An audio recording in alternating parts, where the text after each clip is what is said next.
Fender cannot build a guitar as good as Firefly. Hey everybody, Jace Allen here, welcome back to the channel.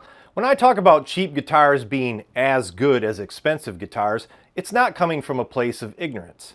Yes, I often use clickbait style titles to draw viewers in, but the message has been well researched. And that message is that when you choose to buy a guitar, you have two options. Buy a really good budget guitar for under $500 and sometimes as little as $200, or pay for a name. That's my message. I'm not saying that Gibson, Fender, PRS, and the other big names don't make great guitars. They do. They make very elegant looking showpieces with a name backed by decades of history building quality guitars.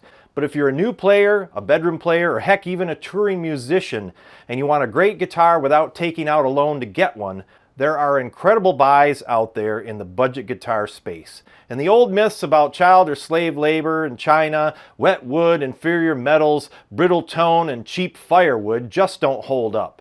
Today's budget guitars are extremely well made and sound incredible. And the specs you get for your money completely beat any of the name brand guitars in that same price range. But you don't have to take my word for it.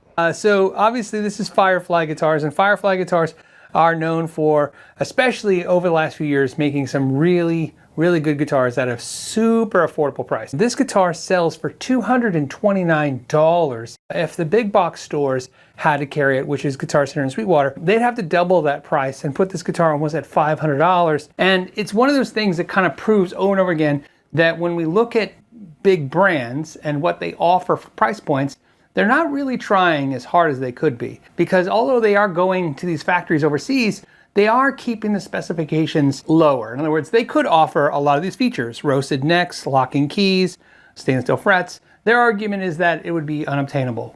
I'm not saying, I'm never going to tell you like, oh yeah, this, E-Art guitar, or this,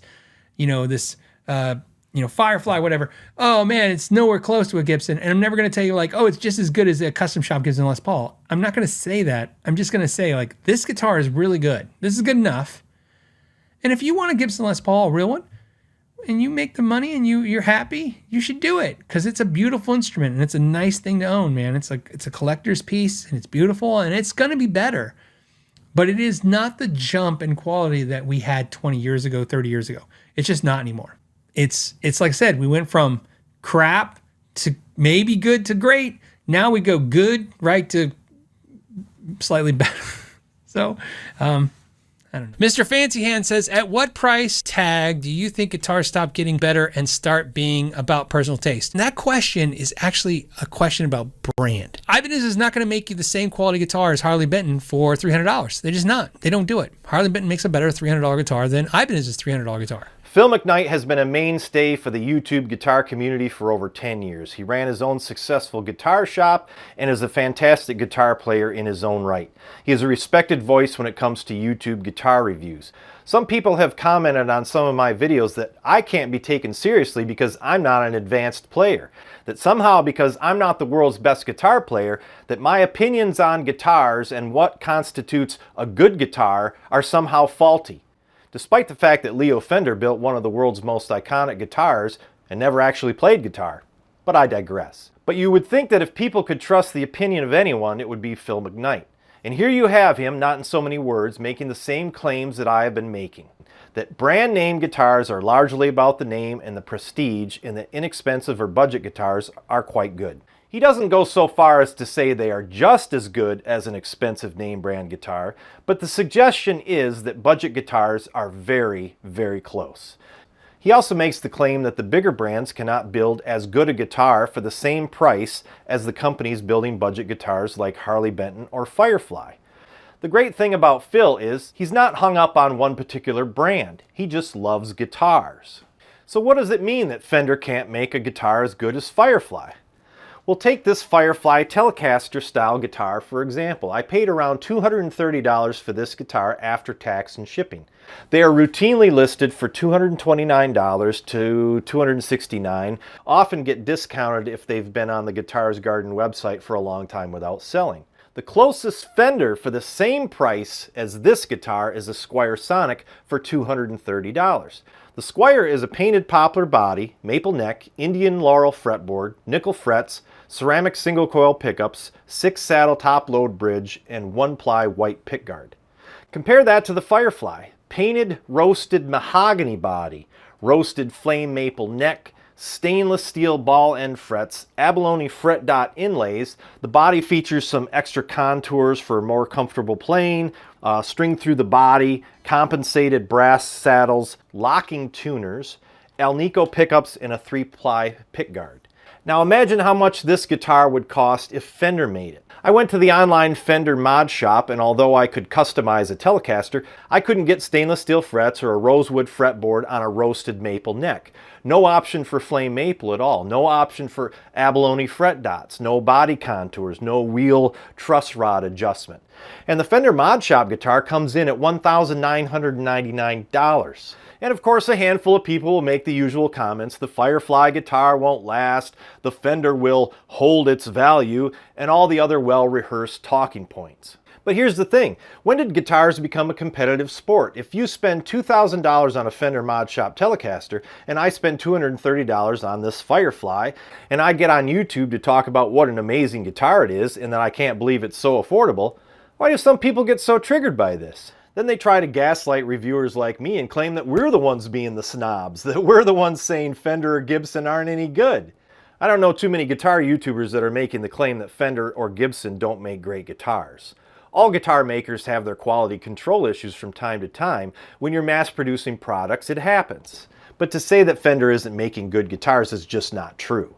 But that doesn't mean that Firefly can't make good guitars as well. Two things can be true at the same time. And when somebody like me gets on YouTube and says that the Firefly is just as good, well, to me it is. How do you quantify that anyway? Is the Firefly as good as the Fender Custom Shop? Well, I don't know. I've never played a Fender Custom Shop. But what is our standard of measurement? The wood? The hardware? The fretboard material? The pickups? If we're measuring the guitars by specs alone, the Firefly wins every time. Look at this Fender Custom Shop Telecaster. It costs nearly $5,000 and still doesn't have stainless steel frets or body contours. It has a compound fretboard radius and some aging to make it look old, a quarter sawn neck, and hand wound pickups. Then somebody might say, well, the Fender just sounds better. Well, what if I put the hand wound pickups from this Custom Shop Fender into my Firefly? Then it's the same sound, right? But somehow it isn't. In their mind, the Fender name holds the magic. Another thing that I was pondering when it comes to the difference between cheap and expensive guitars is the amount of overhead that brands like Fender have that gets worked into the price of their guitars. Firefly has a website. They sold some of their guitars on Amazon for a while, but the official place to purchase them is the guitarsgarden.com website. A website costs maybe a few $100s a year. They have the guitars made in a factory in China. They have them shipped to the US. They work with a few influencers, maintain a social media presence, and sell from their website. No dealers, no middlemen, no ads, no marketing. So when you add in the costs of Fender's marketing, distributing, and dealer costs, the price of a $1,200 Telecaster comes more into focus. What's the markup on a brand new Fender, I wonder? 50%? It takes the cost of a $1,200 guitar to $800 wholesale. How much of that is marketing? How much is labor? That $1,200 guitar gets a lot closer in cost to the $230 Firefly the more you look into it. So when I talk about cheap guitars, yes, not all are created equally. Guitars like the Squire Debut or some of the Donner, Monoprice, and other entry-level guitars are clearly built to minimize cost and labor. Most guitars that come in under $100 are going to feel much cheaper than a guitar above $200 and certainly in the $500 price range. But once you pass a certain point, your returns begin to diminish. The gap between that budget guitar and a more expensive name brand guitar gets smaller and smaller. And when you make the leap to guitars in the thousands of dollars, you're paying for fancy woods and a lot of window dressing that doesn't necessarily make the guitar play or sound any better. Like Phil said, if you want a fancy Gibson and have the money and like nice things, do it. That's the one thing I've never done on this channel. I've never said you shouldn't do what you want if it makes you happy. I'm just trying to allow you to approach your guitar purchases with your eyes wide open. These aren't the days where the only cheap guitars came from Sears or JCPenney. We have a ton of guitar brands to choose from, so choose wisely. Thanks again for watching. I'm Jace Allen. We'll see you next time.